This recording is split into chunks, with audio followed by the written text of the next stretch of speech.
Hello and welcome to the Evercade Retreat. Gene Joke here, and today I'm adding body blows to my ever-growing list where I rank every Evercade game ever. I decided to do body blows, and I'll be doing a few more fighting games on the Evercade as the Neo Geo Collection 1 is out soon, which is going to have King of Fighters 2000 on it, and then later ones will have others like Gary Mark of the Walls, which are very good fighting games. So before those come out and I rank those, I'm doing some of the not so good options on the Evercade.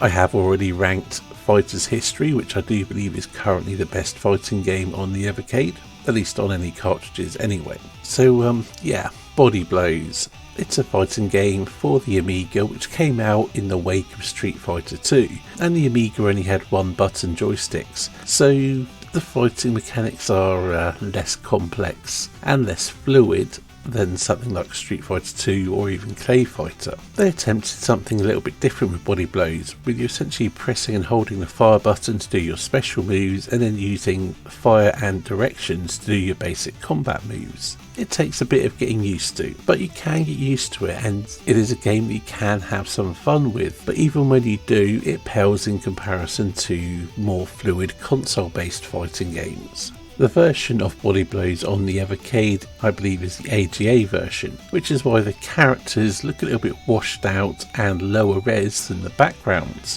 which have much better colour depth. Now, while technically the backgrounds are better graphics than on the original version, it does make the characters look a little bit out of place at times.